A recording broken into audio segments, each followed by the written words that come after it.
तो दोस्तों आप लोगों का स्वागत है हमारे इस वीडियो में class 10 mathematics chapter number first वास्तविक संख्याएं का मोस्ट इम्पॉर्टेंट बहुविकल्पी प्रश्न का सॉल्यूशन कराने वाले हैं। अगर आप क्लास 10 में हैं तो ये वीडियो आपके लिए काफ़ी इम्पॉर्टेंट है। एग्ज़ाम से पहले इसे ज़रूर देख कर जाएँ। इन्हीं में से एक क्वेश्चन आपके एग्ज़ाम में फंसेगा। ओके, तो चलिए बिना देरी किए हुए वीडियो को शुरू करते हैं। हमारा पहला क्वेश्चन है, यदि 26 और 156 का लसाअ 156 है तो मसाअ का मान है। तो मसाअ का मान याद करना है। देख सकते हैं 2022, 23, 24 लगातार पूछा गया है, तो 2025 में भी पूछे जाने की संभावना है। देखिए, हम जानते हैं कि दो संख्याओं का गुणनफल a इंटू बी बराबर होता है LCM गुणे HCF।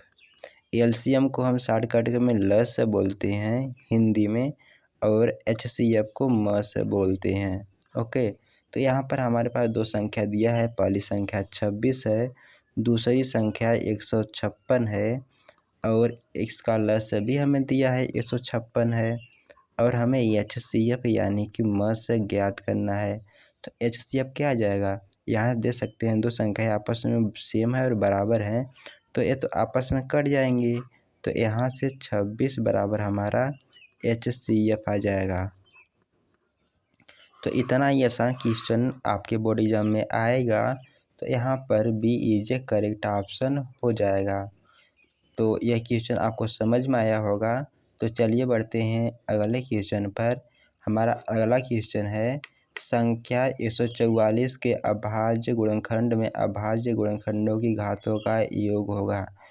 तो हम लोगों ने चैप्टर नंबर फर्स्ट में पढ़ा था कि किसी भी संख्या n को हम उसके अभाज्य गुणनखंडों के रूप में लिख सकते हैं, यानी कि a की पावर p, b की पावर q और c की power r dot dot dot dot. Okay, तो हमें सिर्फ p q r के घातों का योगफल ही पूछ रहा है। तो हमारे पास संख्या 144 है। अब 144 को अभाज्य गुणनखंडों के रूप में व्यक्त कर दीजिए। तो सबसे पहले आप इसे सबसे छोटी अभाज्य संख्या से काटिए। तो सबसे छोटी अभाज्य संख्या 2 है, तो 2 से काटेंगे तो 2 7 14 हो जाएगा। 2 दूना 4, फिर 2 से काटिए, 2 तियां 6, 2 छक्का 12, फिर 2 से कटेगा तो 2 का नाम 2, 2 अठे 16, फिर 2 से कटेगा, फिर 2 9 18, फिर यह तो 3 का वर्ग होता है। तो हम 144 को क्या लिख सकते हैं? हम 144 को लिख सकते हैं 2 इंटू 2 इंटू 2 इंटू 2, यानी 2 4 बार है, तो 2 की पावर हमारा 4 हो जाएगा। इंटू 9 को हम लिख सकते हैं 3 की पावर है 2। ओके, यहाँ पर 2 भी अभाज्य संख्या है, 3 भी अभाज्य संख्या है। इनके घातों का योगफल क्या हो जाएगा? घातों का योगफल 4 प्लस 2 हो जाएगा बराबर 6। तो हमारा यहाँ पर घातों का योगफल 6, यानी कि डी इज करेक्ट आ जाएगा। तो एग्जाम में अगर इस टाइप के क्वेश्चन आते हैं तो सबसे पहले आपको उसे अभाज्य गुणनखंडों के रूप में व्यक्त करना है, फिर घातों का योगफल कर देना है, तो हमारा राइट आंसर फाइंड हो जाएगा। तो उम्मीद करता हूँ यह क्वेश्चन आपको समझ में आया होगा। तो चलिए बिना देरी किए हुए अगले क्वेश्चन पर बढ़ते हैं। तो हमारा अगला क्वेश्चन है, निम्न में से कौन सा अभाज्य संख्याओं का एक युग्म है? सबसे पहले समझिए कि अभाज्य संख्या क्या होती है। तो ऐसी दो संख्याएं ए और बी जिनका HCF यानी कि हाईएस्ट कॉमन फैक्टर, जिसे हम म से बोलते हैं, यह 1 के बराबर हो, तो वह दो संख्याएं अभाज्य संख्याएं होती हैं। ए और बी कोई ज़रूरी नहीं है कि यह अभाज्य संख्या हो, यह कोई भी संख्या हो सकती है। ओके, तो यहाँ पर हमारा दिया है 14 और 35। 14 और 35 का HCF ज्ञात करेंगे तो यह तो 1 के ही बराबर आएगा। इसी प्रकार से 18 और 25 का HCF इसका भी तो 1 के ही बराबर आ रहा है। और इसमें देख रहे हैं कि 31 तियां 93 होता है, तो इसमें 3 हाईएस्ट कॉमन फैक्टर है। इसी प्रकार से 32 दूना 62, इसमें 2 हाईएस्ट कॉमन फैक्टर यानी कि मस है। तो राइट ऑप्शन इसमें से ए और बी में से कोई हो सकता है। हालांकि यहाँ पर टाइपिंग में मिस्टेक हुई है, तो इनमें से कोई एक सही है, एक को आप चेंज कर सकते हैं ऑप्शन को, परंतु एग्ज़ाम में आप लोगों के इस तरीके से नहीं आएगा। ओके, तो 14, 28 है, तो हमारा यहाँ पर बी जो करेक्ट हो जाएगा। आपको ध्यान देना है कि इन दोनों का HCF हमारा जो दिया है 1 के बराबर हो, तो वह दोनों संख्याएं हमारा सभाज्य संख्या हो जाएंगी। ओके, तो चलिए ये क्वेश्चन आपको समझ में आया होगा कि सभाज्य संख्याएं किसे कहते हैं, ये आपको पता होना चाहिए। और ये भी पता होना चाहिए कि हमारा प्राइम नंबर क्या होती है। ओके, सबसे पहले चलिए हम प्राइम नंबर के बारे में बता दें। प्राइम मतलब अभाज्य संख्या, ऐसी संख्या जिसके सिर्फ 2 ही गुणनखंड हो। पहली वह संख्या खुद, दूसरा 1 होता है। ओके, तो चलिए इसके बारे में मैंने डिस्कस किया था चैप्टर नंबर 1 में, जाकर वीडियो देख सकते हैं। इस पर टाइम वेस्ट नहीं करते हैं, तो चलिए बढ़ते हैं अगले क्वेश्चन पर। हमारा अगला क्वेश्चन है, दी गई संख्याओं में से अभाज्य संख्या होगी। तो सबसे छोटी अभाज्य संख्या हमारी 2 होती है, और इनमें से दिया गया है अभाज्य संख्या हमारा 2 इज अभाज्य संख्या है। बाकी 8 अभाज्य संख्या नहीं है, 1 नहीं सम है, नहीं विषम है, नहीं अभाज्य है, और 0 भी नहीं सम होता है, नहीं विषम होता है, और नहीं अभाज्य है। तो हमारा 2 इज राइट ऑप्शन होता है। ओके, देखिए अभाज्य संख्या किसे कहते हैं, ऐसी संख्या जिसके सिर्फ 2 ही गुणनखंड हो। जैसे मान लेते हैं 5 है, 5 के सिर्फ 2 ही गुणनखंड होंगे। पहला तो 1 होगा, दूसरी वो खुद संख्या होगी, तो उसे हम अभाज्य संख्या बोल देते हैं। तो यहाँ पर हमारा 2 है, 2 को हम सिर्फ 2 गुणनखंडों के रूप में व्यक्त कर सकते हैं। पहला 1 होगा, दूसरा 2 होगा। और यह भी ध्यान देना है कि अभाज्य संख्या को हम सिर्फ प्राकृतिक संख्या में देखते हैं। प्राकृतिक संख्या मतलब नेचुरल नंबर, जिनके द्वारा हम किसी वस्तु को गिनने में प्रयोग कर सकते हैं, जैसे 1 2 3 4, हम इसमें अभाज्य संख्या देखते हैं। ओके, जबकि 0 इसमें हमारा प्राकृतिक संख्या के अंतर्गत आता ही नहीं है। तो चलिए हम यहाँ पर एक क्वेश्चन आपको समझ में आया होगा, हम कुछ अभाज्य संख्याओं के बारे में बता देते हैं। जैसे 2 एक अभाज्य संख्या है, सबसे छोटी और सम संख्या है 2। ओके, फिर इसके बाद 3 आता है, फिर 5, फिर 7, फिर 11, फिर 13, फिर हमारे पास 17, 19, 23।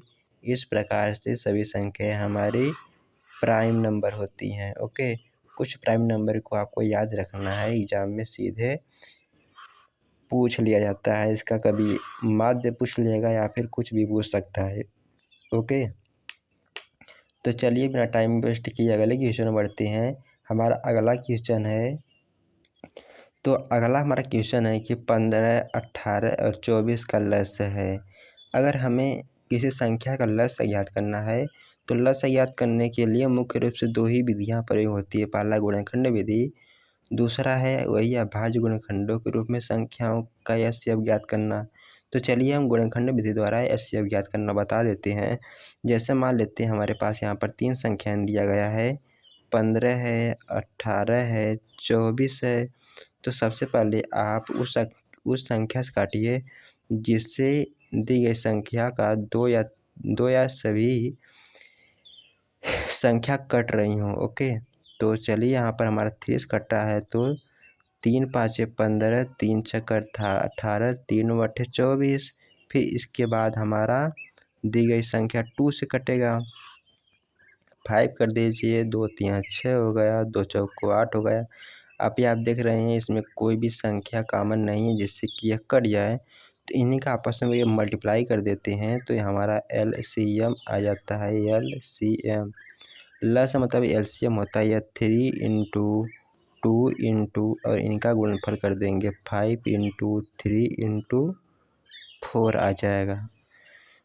तो यहाँ पर 3 दूना 6, 6 5 30, 6 5 30 आ जाएगा, और 3 चौको 12, तो 12 3 36, तो 360 हमारा इसका LCM आ गया तो 360 यानी कि D is A correct option हो जाएगा।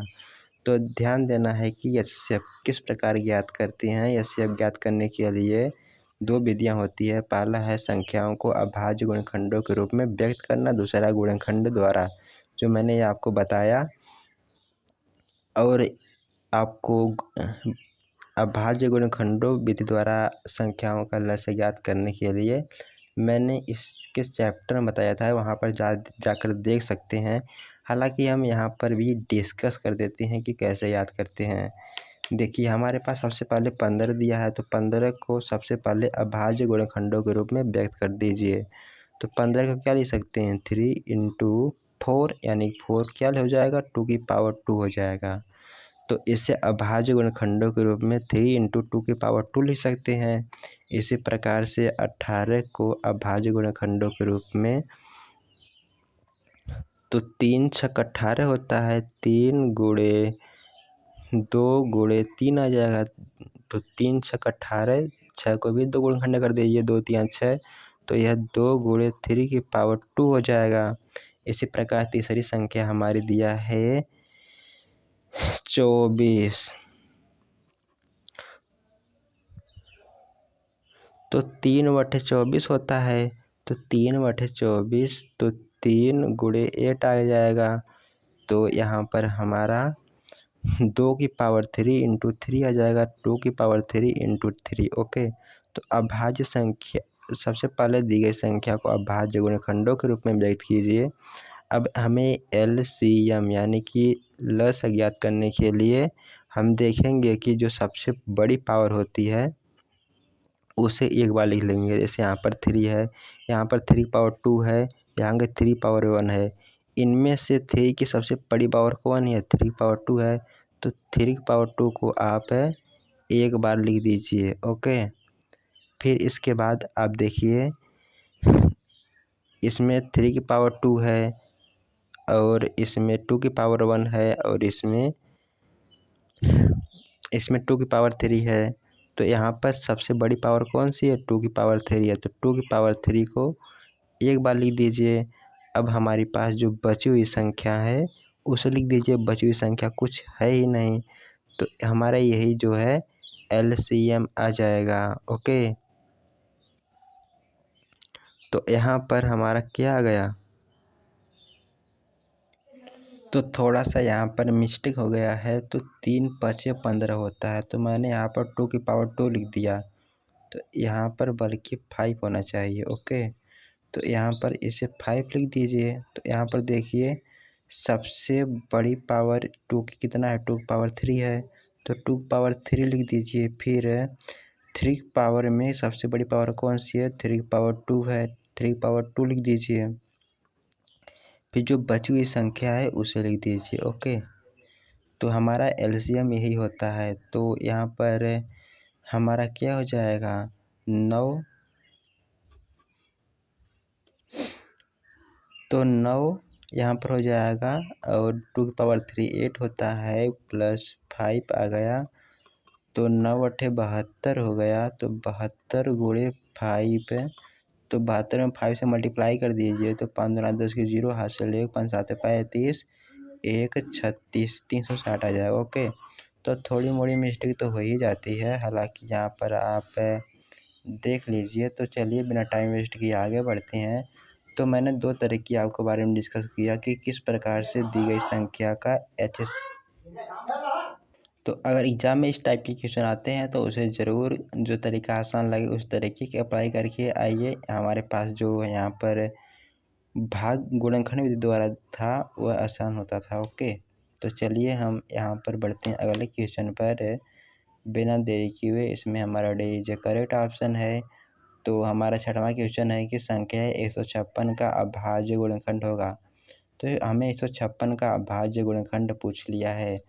तो 156 का अभाज्य गुणनखंड ज्ञात करने का तरीका मैंने बताया था कि सबसे पहले इसे सबसे छोटी अभाज्य संख्या से काटिए, तो सबसे छोटी अभाज्य संख्या 2 होती है। तो यहाँ पर 2 × 7 = 14, 2 × 8 = 16 हो गया।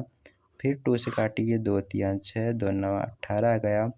या फिर 3 से कटेगा, 3 × 1 = 3, 3 तिया 9, तो ये क्या हो गया, ये हमारे पास हो गया यहाँ पर 2 जो है 156 को हम यहाँ पर लिख देते हैं, 156 को हम लिख सकते हैं। यहाँ पर 2 2 बार आया है तो 2 की पावर 2 हो जाएगा, गुणे 3 1 बार आया है तो एक बार 1 लिख दीजिए, और 13 एक आया है तो 13 लिख दीजिए। तो हमारे पास यह है 156 का अभाज्य गुणनखंड हो जाएगा। तो हमारा राइट ऑप्शन बी हो जाएगा, बी इज ए करेक्ट हो जाएगा। तो इस प्रकार से अगर एग्जाम में आता है कि दी गई संख्या का भाज्य गुणनखंड होगा तो आपको इस तरीके से याद करना है। ओके, सबसे पहले छोटी अभाज्य संख्या से डिवाइड करना है जिससे वह संख्या कट जाए। ओके, तो चलिए हम बढ़ते हैं अगले क्वेश्चन पर। हमारा अगला क्वेश्चन 7वां है कि दिया गया है कि लस 132 और 288 का 3168 है, तो मस इनका क्या होगा।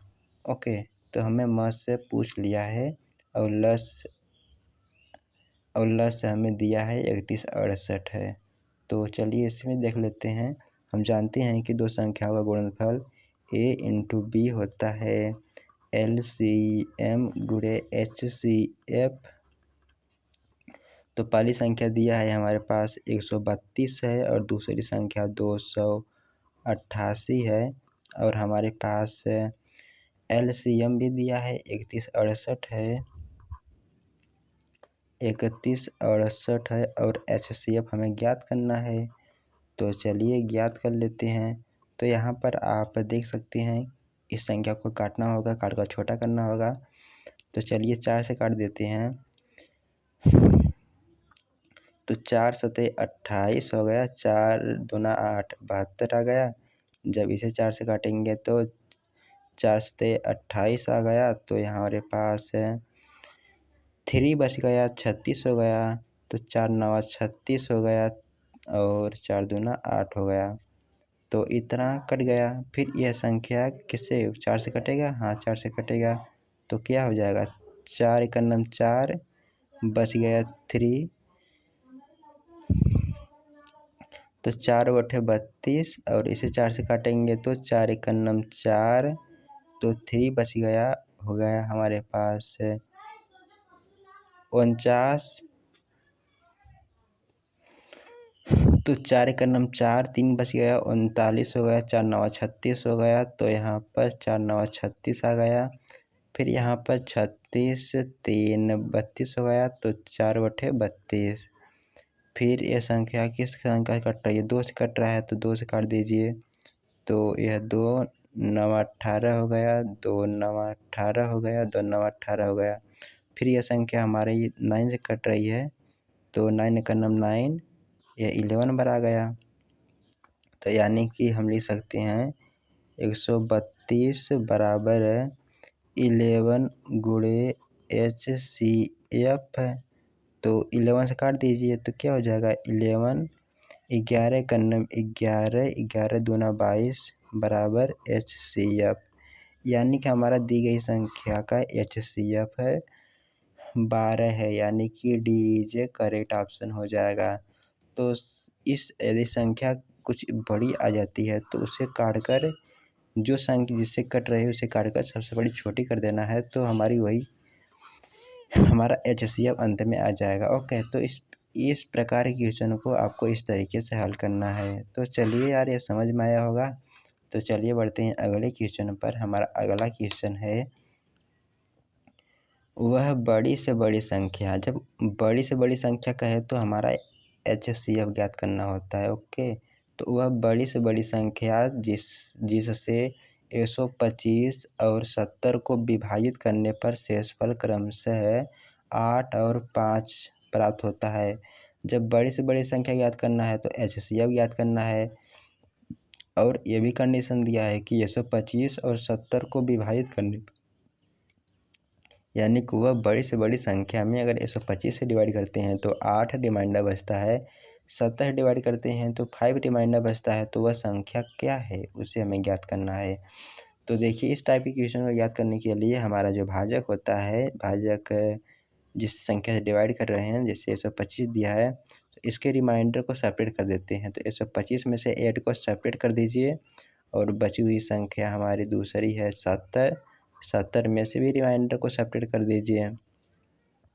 तो 125 में से 8 को सब्ट्रैक्ट करेंगे तो हमारे पास 117 आ जाएगा, और 70 में से 5 को सब्ट्रैक्ट करेंगे तो यह 65 आ जाएगा।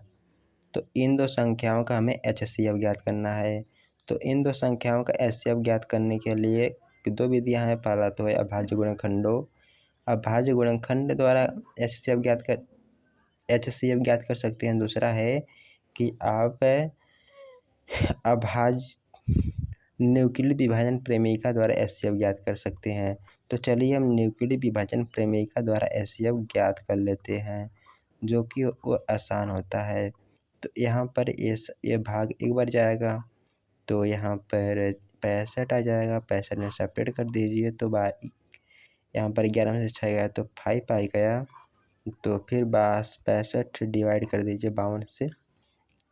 52 से 65 में डिवाइड करेंगे तो आने का नंबर 52, तो यहाँ पर हमारा 3 आ जाएगा और 13 आ जाएगा, 52 आ जाएगा। तो 13 चौक को 52 आ गया, यानी कि जब हमारा शेष पर 0 आ जाता है तो जो इसका भाजक होता है वही हमारा HCF आता है। ओके, तो हमारा वह बड़ी से बड़ी संख्या हमारा 13 है, जिससे भाग देने पर हमारा 125 में 13 से भाग करेंगे तो रिमाइंडर 8 बचेगा, और 70 में विभाजित करेंगे तो रिमाइंडर 5 बचेगा। ओके, तो यह समझ में आया होगा मैंने किस प्रकार से हल किया। तो चलिए आगे बढ़ते हैं बिना देरी किए हुए। इसी प्रकार से यह भी नवा क्वेश्चन है कि वह बड़ी से बड़ी संख्या जिससे 245 और 1037 को विभाजित करने पर प्रत्येक दशा में रिमाइंडर 5 बचे, तो क्या हो जाएगा। इसका भी 245 में से इसके रिमाइंडर को सब्ट्रैक्ट कर देंगे, और इसी प्रकार से 1037 में से भी इसके रिमाइंडर को सब्ट्रैक्ट कर देंगे, तो यह 240 आ जाएगा, और यहाँ पर यह 1032 आ जाएगा। तो इसे भी न्यूक्लियर विभाजन प्रमेयिका द्वारा हम HCF ज्ञात कर लेते हैं। 2 अंक इधर छोड़ा, 2 अंक इधर छोड़ा, तो 2 5 10 ज़्यादा हो जाएगा, तो 9 वाले जाइए, और 9 का गुणा आप इसमें करिए, तो 9 में 0 से गुणा करेंगे तो 0 हो जाएगा। तो 9 चौक को 36 का 6 हासिल 3 आ जाएगा। 9 दूनी 18, 3 1। तो यह 9 पर नहीं जाएगा, यह जो है 2 5 10 या 4 बार ही जाएगा, गलती से हो जाता है। तो यहाँ पर 4 चौक को 16 6 हासिल 1 हो गया, तो 4 दूना 8 1 9, यह 960 बार जाएगा। यहाँ पर यह 4 बार भाग गई है, तो इसे सेपरेट कर दीजिए तो यह 2 आ जाएगा। यह यहाँ पर 13 में से 6 गया तो 7 आ जाएगा, तो यहाँ पर 240 आ गया। अब इसे डिवाइड करिए तो यह कितना बार जा रहा है, 7 तिरके 21 से 3 बार जा रहा है, तो यहाँ पर 2 3 6 हो जाएगा। यहाँ पर 21 आ जाएगा, सेपरेट करेंगे तो यह है यहाँ पर 23 में से 21 गया तो 2 आ गया, 24, तो यहाँ पर 72 आ गया। तो 24 यहाँ 72 होता है, तो यहाँ पर रिमाइंडर हमारा 0 आ गया, यानी कि हमारा 24 ही HCF है। तो वही संख्या हमारी 24 वह बड़ी से बड़ी संख्या होगी जिससे डिवाइड करने पर हमारा रिमाइंडर हमेशा 245 और 1037 में डिवाइड करने पर रिमाइंडर हमेशा 5 बचता है। तो यह भी क्वेश्चन आपको समझ में आ गया होगा, जैसे हमारा क्वेश्चन 9 वाला था, 8 वाला था, वैसे ही 9 वाला है। ओके, तो चलिए आगे बढ़ते हैं बिना देरी किए हुए। क्वेश्चन आपको समझ में आया होगा। तो हमारा 10वां क्वेश्चन है कि किन्हीं दो धनात्मक पूर्णांक a और b के लिए हम जानते हैं कि दो धनात्मक पूर्णांक a और b है, तो इसके लिए LCM बराबर होता है LCM इंटू HCF के। तो दो संख्याओं का गुणनफल बराबर उनका LCM और उनका HCF होता है। तो क्या हो जाएगा, यहाँ पर हमारा डी इज करेक्ट ऑप्शन हो जाएगा। ओके, तो चलिए आगे बढ़ते हैं। हमारा 11वां क्वेश्चन है कि एक शून्येतर परिमेय संख्या एवं अपरिमेय संख्या का भागफल होगा। देखिए यहाँ पर हमारा जो 11वां क्वेश्चन है, ये शून्येतर का मतलब सब समझिए। शून्येतर का मतलब होता है कि शून्य के अलावा संख्या, शून्य को छोड़कर बची हुई संख्या होती है, उसे शून्येतर संख्या बोल देते हैं। जैसे 1 हो गया, -1 हो गया, 0 हो गया, 3 हो गया, 0 मैंने कह दिया, यहाँ पर 2 हो गया, 0 नहीं रहना चाहिए। ओके, तो कह रहा है कि एक परिमेय संख्या मान लेते हैं, मैंने 1 ले लिया, 1/2 ले लिया, और अपरिमेय संख्या हम पाई ले लिया। पाई का संख्या का भागफल हमेशा होगा, तो क्या हो जाएगा, यहाँ पर π/2 हो जाएगा, जो कि हमेशा एक अपरिमेय संख्या होता है। ओके, जब भी कभी परिमेय और अपरिमेय संख्या का हमारा गुणा कहे या फिर भाग कहे या फिर जोड़ कहे या फिर घटाव कहे, तो हमेशा ही वह एक अपरिमेय संख्या होता है। इस बात को ध्यान देना है, तो हमेशा ही अपरिमेय संख्या पर ही टिक लगाना है। तो चलिए अगले क्वेश्चन में बढ़ते हैं। हमें कह रहा है कि किसी परिमेय संख्या के समतुल्य परिमेय संख्याएं होगी। देखिए किसी परिमेय संख्या मान लेते हैं कि 1/2 है, तो इसके समतुल्य परिमेय संख्या क्या हो सकती है, यह 2/4 भी हो सकता है, 4/8 भी हो सकता है, और 8/16 भी हो सकता है। इसी प्रकार से अनंत तक चला जा सकता है। तो इसके समतुल्य परिमेय संख्याएं अपरिभाषित होंगी, यानी कि अनंत होंगी, इसे गिना नहीं जा सकता है कि कितनी होगी। ओके, तो चलिए बढ़ते हैं अगले क्वेश्चन पर। एक क्वेश्चन आपको समझ में आया होगा। हमारा अगला क्वेश्चन है कि वह है कौन सा अभाज्य संख्याओं का युग्म है। तो मैंने ऊपर डिस्कस किया था कि सभाज्य संख्याएं क्या होती है। ऐसी दो संख्याएं जिनका HCF हमारा 1 के बराबर हो, तो वह दो संख्याएं अभाज्य संख्याएं होती थी।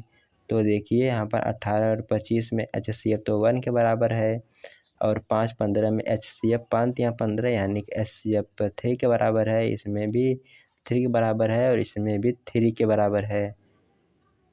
तो हमारा राइट ऑप्शन हो जाता है कौन सा, राइट ऑप्शन हमारा फर्स्ट हो जाता है। क्यों, क्योंकि इनका HCF 1 के बराबर है। हमारा अगला क्वेश्चन है कि संख्याओं 182 और 78 का HCF ज्ञात कीजिए। तो चलिए इसका भी HCF ज्ञात कर लेते हैं। HCF ज्ञात करने के लिए मुख्य रूप से दो ही विधियाँ होती है। पहला है न्यूक्लियर विभाजन प्रमेय का, दूसरा है संख्या अभाज्य गुणनखंडों के द्वारा।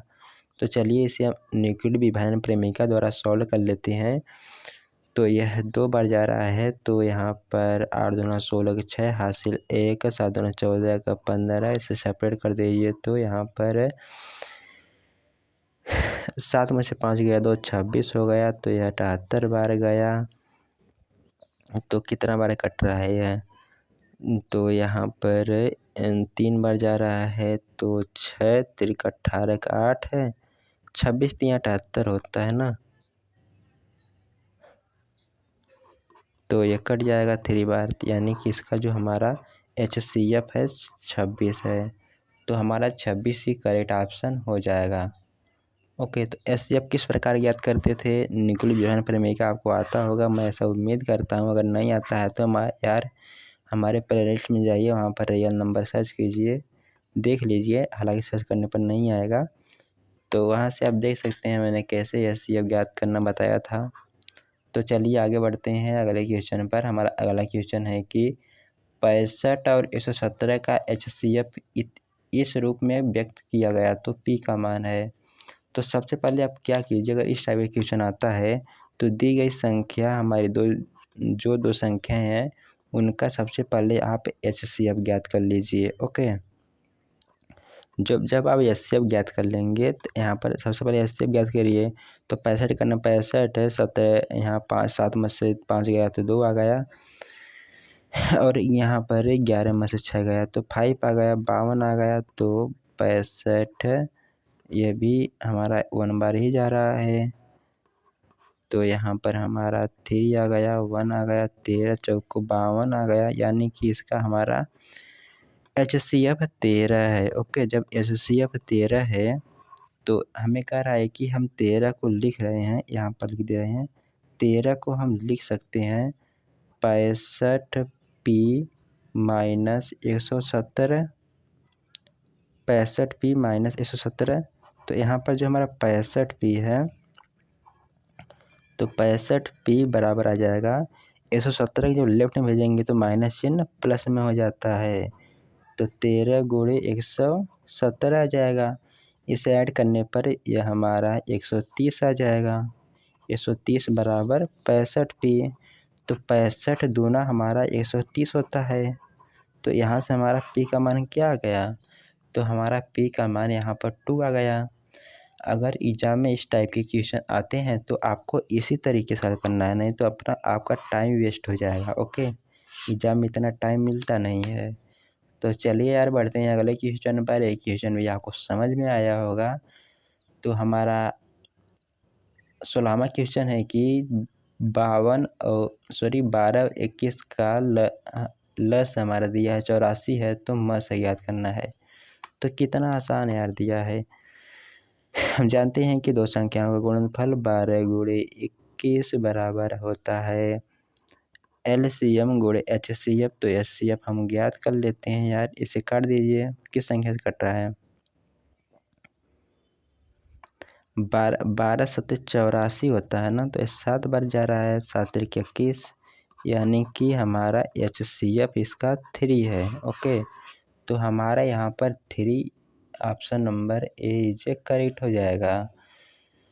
तो चलिए बढ़ते हैं अगले क्वेश्चन पर। हमारा 17वां क्वेश्चन है कि संख्या हमें दिया है 148/185 का सरलतम रूप है। देखिए, जब भी हमें कोई परिमेय संख्या दे है जो कि भिन्न के रूप में है, तो इसे हमें सरलतम रूप में व्यक्त करने के लिए सबसे पहले हमें 185 और 148 का HCF ज्ञात करना होगा। क्योंकि HCF वह बड़ी से बड़ी संख्या होती है जिससे किसी भी आप परिमित संख्या में डिवाइड करेंगे तो वह एक सरलता रूप में आ जाता है। तो यहाँ पर कितना हो जाएगा, एक बार जा रहा है तो 148 आ जाएगा, 15 में से 5 गया तो 7 आ गया, 7 में से 4 गया तो 3 आ गया, तो 37 आ गया। 37 148 डिवाइड करिए तो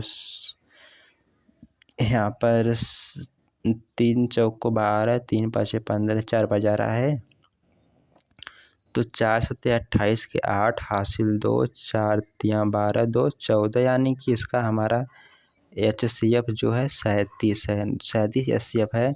तो 148 और 185 में आप 37 से डिवाइड कर दीजिए। तो अगर हम इसमें 37 से डिवाइड करते हैं अंश और हर में, तो 148 में अगर 37 डिवाइड करेंगे तो यह है हमारा 4 बार आएगा ना, तो ऊपर 4 आ जाएगा, और बटे में 185 डिवाइड करेंगे तो यह हमारा आ जाएगा 185 में हमें डिवाइड करना है 37 से, तो कितना हो रहा है, तो यहाँ पर हमारा 3 पच्चे 15, 5 हो जा रहा है, 3 पच्चे 15 और यहाँ पर 5 सात 35 और 15 3 18, यानी कि संख्या हमें जा रही है 5 बार, तो 4/5 इसका सरलतम रूप हमारा कितना आ जाएगा, 4/5। तो अगर एग्जाम में इस टाइप के क्वेश्चन आ जाते हैं तो हमें ज्ञात करना है कि निम्न संख्या का सरलतम रूप है, तो उस संख्या के सरलतम रूप को ज्ञात करने के लिए हम उसके HCF से डिवाइड करेंगे। ओके, तो HCF ज्ञात करने के 2 तरीके हैं। पहला है न्यूक्लियर विभाजन प्रमेयिका, दूसरा संख्याओं के अभाज्य गुणनखंडों के द्वारा। ओके, जो न्यूक्लियर विभाजन प्रमेयिका होता है उसके द्वारा किस संख्या को बहुत आसानी से ज्ञात कर सकते हैं, हालांकि उससे भी ज्ञात कर सकते हैं, थोड़ा सा आपको उसे अभाज्य गुणनखंडों के रूप में व्यक्त करते समय टाइम लगेगा। तो चलिए बिना देरी किए हुए अगले क्वेश्चन बढ़ते हैं। हमारा अगला क्वेश्चन है संख्या 140 का अभाज्य गुणनखंड होगा।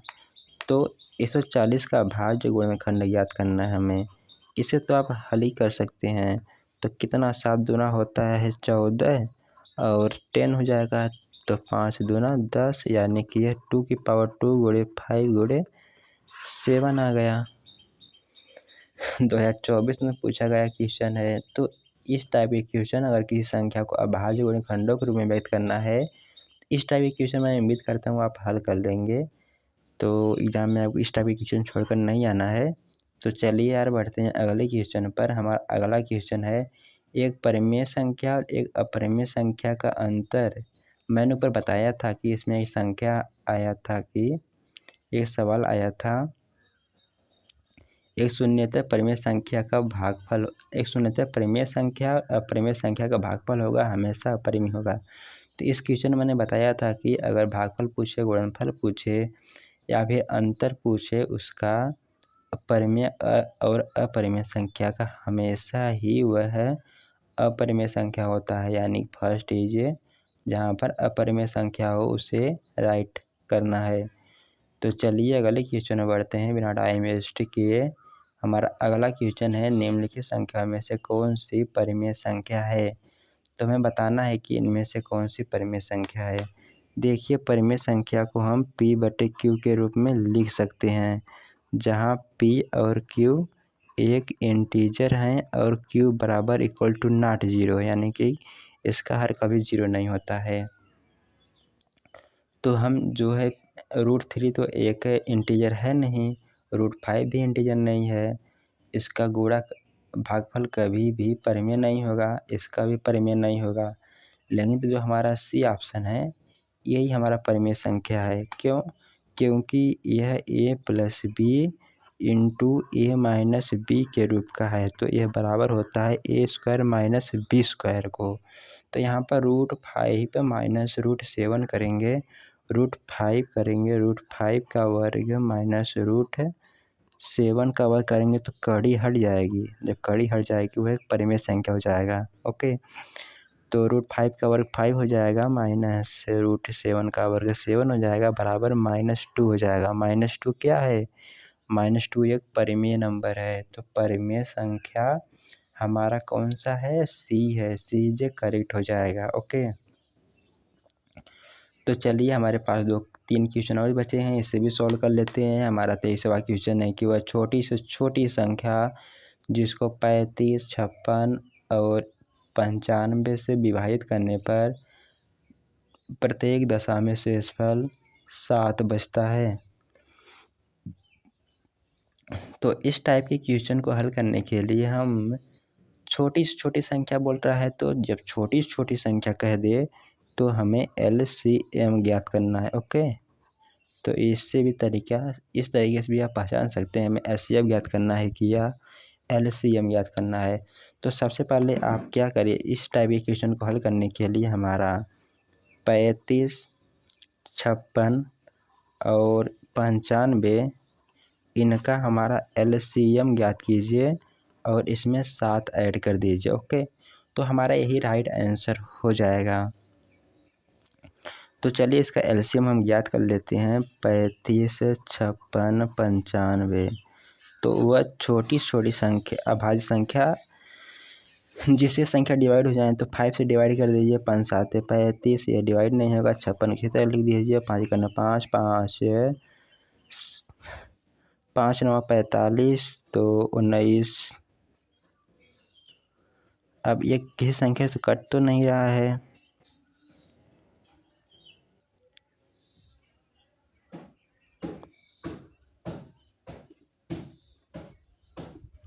तो यहाँ पर कट रहा है। 7 का नाम 7, 7 बटे 56, यह 7 बटे 56 और यह नहीं कटेगा, तो इसी का मल्टीप्लाई कर दीजिए, हमारा राइट आंसर आ जाएगा। तो 7 हमारा यहाँ पर LCM बराबर आ जाएगा 7 गुणे, सॉरी यह 5 भी रहेगा, गुणे यह 1 से किस संख्या मल्टीप्लाई करेंगे तो वही रहेगा, इसे छोड़ दीजिए, गुणे 19। तो इसी में मल्टीप्लाई करने पर हमारा राइट आंसर प्राप्त हो जाएगा। 7 × 5 = 35, 35 गुणे 8 तो यहाँ पर हमारा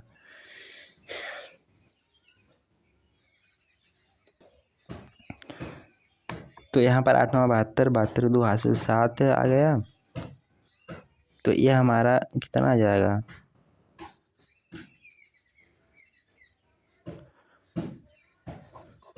19 बटे 152 होता है।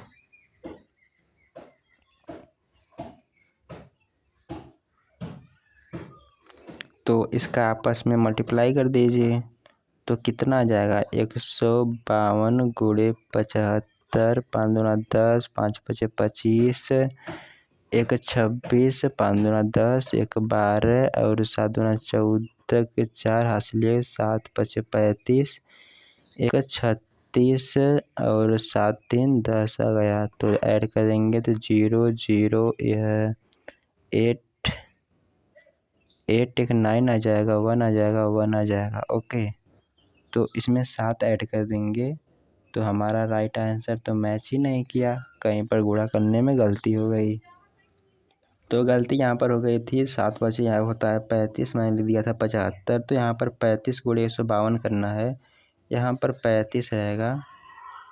तो चलिए हम कैलकुलेशन यहाँ पर कर देते हैं। 35 गुणे 152 गुणे में हमें 35 करना है। तो 5 दूना 10, 5 पचे 25, 1 26 आ जाएगा। 5 करना 5, 2 7 आ गया और 2 3 6, 3 पचे 15 के 5 हासिल 1 है। 3 करना 3 1 4, तो इसे ऐड कर दीजिए 0 2 और 5 7 12 1 13, यहाँ पर 5 आ जाएगा। ओके, तो यहाँ पर हमारा राइट आंसर क्यों नहीं मैच कर रहा है। तो दोस्तों जब इसका एलसीएम ज्ञात कर देंगे 5 गुणे 7 गुणे यहाँ पर गुणे 8, जब इसका एलसीएम ज्ञात करेंगे तो यह हमारा 53 20 के बराबर आ जाएगा। ओके, तो इसका एलसीएम हमारा 53 20 है और इसमें हमें 7 ऐड करना है, तो यह हमारा 53 20 प्लस 7 आ जाएगा। ओके, तो यानी कि हमारा राइट आंसर 53 20 27 आ जाएगा, 3527, जबकि ऑप्शन में इसमें दिया नहीं है। ओके, तो ये सभी ऑप्शन इनकरेक्ट हैं, तो राइट ऑप्शन हमारा ए वाला है। ओके, तो इस टाइप के क्वेश्चन आपको एग्जाम में आएंगे, तो इसके लिए आप सबसे पहले दी गई संख्या का एलसीएम ज्ञात करना है, फिर इसमें 7 जोड़ देना है। ओके, तो ज़्यादा टाइम वेस्ट नहीं करना है, हालांकि आपको मल्टीप्लाई करने में थोड़ा सा समय लग सकता है। ओके, तो चलिए यार हम बढ़ते हैं नेक्स्ट क्वेश्चन पर। काफ़ी वीडियो बड़ी हो गई है। निम्नलिखित में अपरिमेय संख्या होगी, इसमें अपरिमेय संख्या देखना है। तो अपरिमेय संख्या क्या होती है, ऐसी संख्याएं जिसे हम p बटे q के रूप में नहीं लिख सकते हैं। ओके, जहां p और q इंटीजर हैं और q बराबर इक्वल टू नॉट 0 है। तो यहाँ पर देखिए √25 को हम 5 लिख सकते हैं, क्योंकि 5 का यह है वर्ग है। इसी प्रकार से हम 9 लिख सकते हैं, 9 का यह वर्ग है 81। और इसमें हमें हमारी अपरिमेय संख्या, मैंने ऊपर बताया था कि किसी भी संख्या √2 एक अपरिमेय संख्या है, और किसी भी अपरिमेय संख्या में कोई परिमेय संख्या जोड़ेंगे, घटाएंगे या फिर गुणा या फिर भाग करेंगे, हमेशा अपरिमेय संख्या होगी। तो उसी कॉन्सेप्ट पर यह भी है। तो 22वां हमारा डी करेक्ट हो जाएगा, 5 + √2 एक अपरिमेय संख्या हो जाएगी। हमें इसमें बताना है कि 23वां में कौन सा परिमेय संख्या है। तो इसमें परिमेय संख्या बताने के लिए तो यहाँ पर हमारा √2 भी एक अपरिमेय संख्या है, √3 भी अपरिमेय संख्या है, परंतु हमारा यहाँ पर √9 का वर्गमूल हमारा 3 हो जाएगा। 3 एक परिमेय संख्या हो जाएगी, यानी कि हमारा परिमेय संख्या सी करेक्ट हो जाएगा। ओके, तो दोस्तों मैंने इस वीडियो में डिस्कस किया क्लास 10 मैथमेटिक्स चैप्टर नंबर 1 वास्तविक संख्याएं के मोस्ट इम्पॉर्टेंट बहुविकल्पी प्रश्न के बारे में। मैं उम्मीद करता हूँ मेरे द्वारा बनाया गया वीडियो आपके एग्जाम में हेल्पफुल कारीगर होगा। तो चलिए मिलते हैं अगले वीडियो में। अगर वीडियो पसंद आता है तो अपने फ्रेंड के साथ भी शेयर करिए। और लाइक करके हमारा मोटिवेशन बढ़ाइए। तो चलिए मिलते हैं अगली वीडियो में। Bye bye.